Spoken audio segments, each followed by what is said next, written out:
Hello nieces, hello nephews, it's your Uncle Charles here, and welcome back to my YouTube channel where we do unbiased price action analysis. Hello everybody, hope everybody's having a great weekend. Let's prepare for this upcoming week. And look at the SPY. This is a weekly chart, guys. SPY gave us its first red week in over 2 months. In over 2 months, was that about 9 weeks?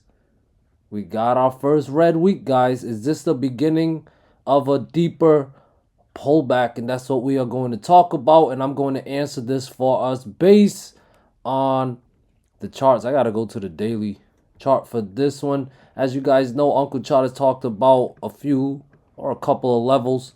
That 471.3 level, my 1.236 fib level. We got the breakdown. It was a gap down, treated like resistant and pushed down a little lower, going as low as 466.43. That was on Friday. Speaking of Friday and Thursday, you see these wicks, decent selling pressure, guys. Still defending that breakdown of my pink trend line here. So SPY is still technically in breakdown mode. Now remember, Uncle say don't call a top unless we get a false breakout setup or a gap down. And you guys seen what happened. Now I'm trying to tell you guys, don't call a bottom unless we get a false breakdown setup. And the false breakdown setup that I'm talking about is a recapture of this pink trend line, which is at 469, and of course the Fibonacci level at 471.3. So bullish case scenario, if these levels recaptured, that is a false breakdown setup on the daily chart, and that would be our trigger to be bullish. And if we're bullish, you want to look for longs or calls. All right, guys. However, as long as below those two levels, the breakdown holds, especially 469. We could back test it as a resistant, but if there's selling pressure up there, if the sellers or the market makers, whoever's doing all this, if they show signs that they accept that 469 level as a sell zone, it's very likely we head down a lot lower. Okay, you guys see how we broke down 471.3 and we see the wicks from there. We see that the sellers or the market makers, whoever, accept it as the sell zone. Okay, so we need to see those signs, those behaviors. Okay, when we look at the price action, those are the things we need to look for. Okay, what is the price doing at the certain levels? Is it rejecting? Is it bouncing? What is the behavior? And also, who was the last to get trapped? Guys, you see this down move. This is the 30-minute chart.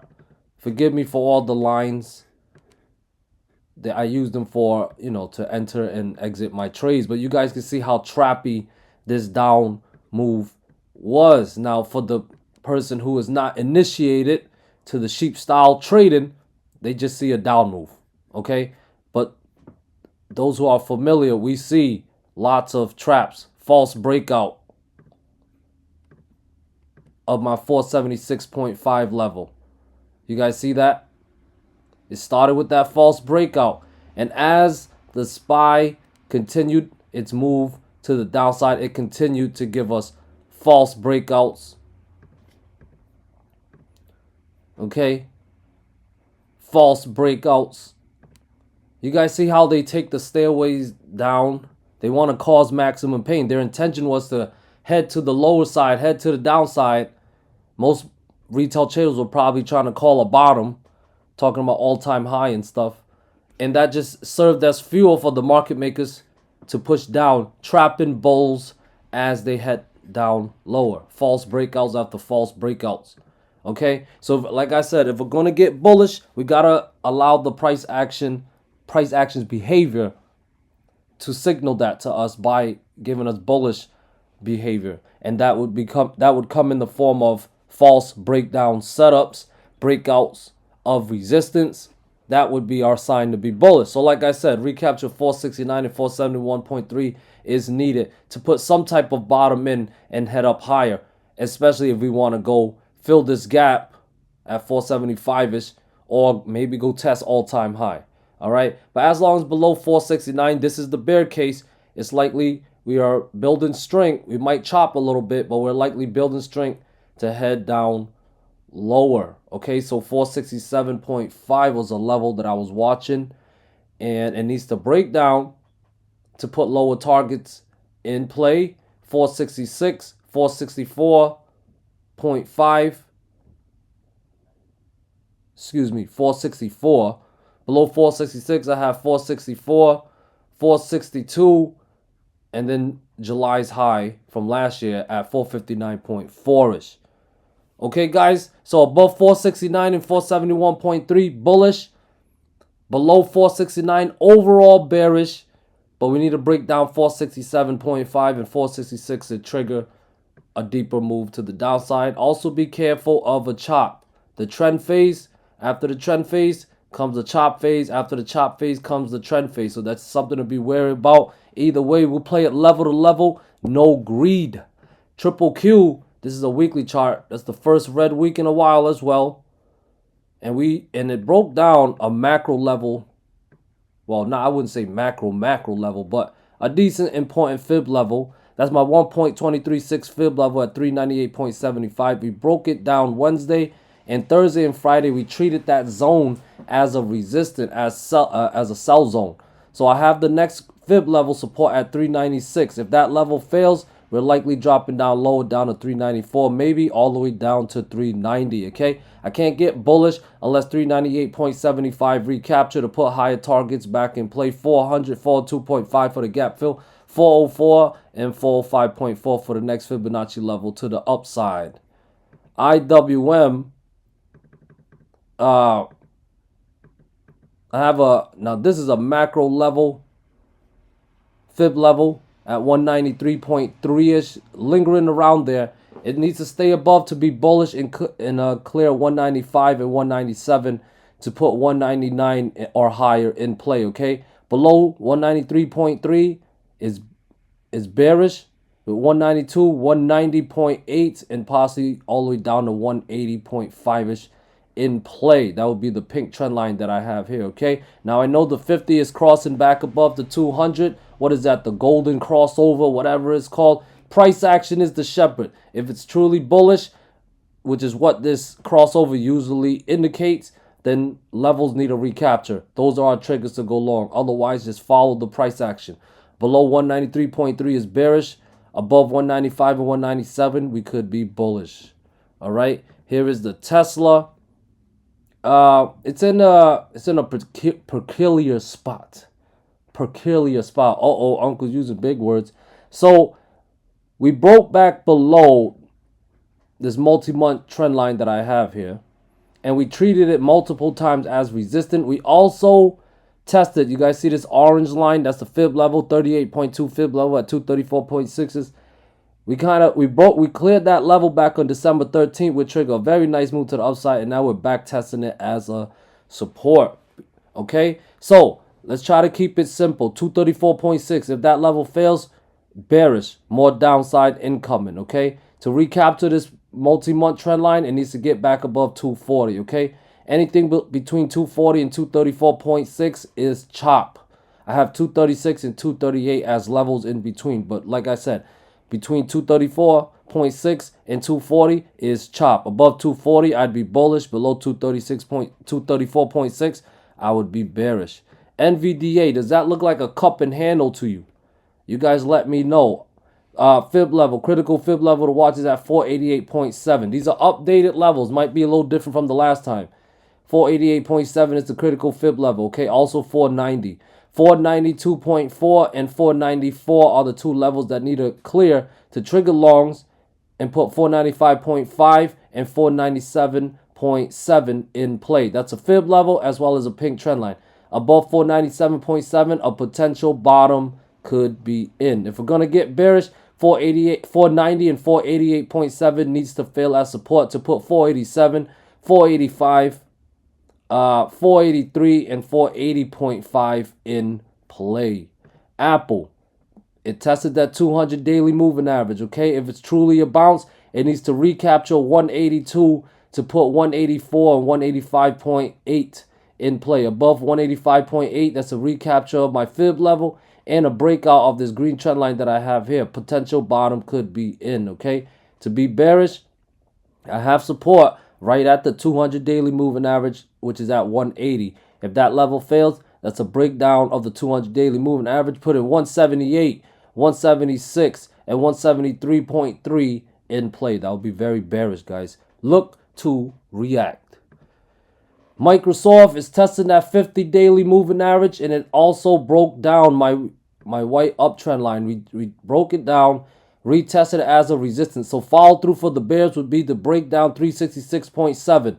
That will be a breakdown of July's high last year and the 50 daily moving average. 366.7 failed. Look to short. That's bearish with 365, 363, and 360 in play. Possibly even lower than that. For me to be bullish, it needs to recapture the white trend line, which is a recapture of 373, and break out this green trend line, which is a breakout of 375.5. So 373 and 375.5 are the levels that bulls need to clear to be bullish and put higher targets in play. AMD, I have this macro level fib level that I got from all-time high all the way down to October 2022 low. And that macro level is the 78.6 fib level at 140.7. Okay, look at the price actions behavior at that level. It's bearish as of now. It could change this week, but as of now, what we got here is a breakdown from Tuesday. And then Friday, we back tested it as a resistant and found selling pressure. You can see with the wick there. All right, so 140.7 macro level fib level is a very critical level. If it clears, bullish with 142.2, 144, 146, and 148 in play. If it stays below 140.7, the breakdown and the back test as resistance is intact, which is still bearish. Watch for the breakdown of 138 and 136 to put 134, 132.8, 131, and 129 in play, guys. Google looking bearish right now.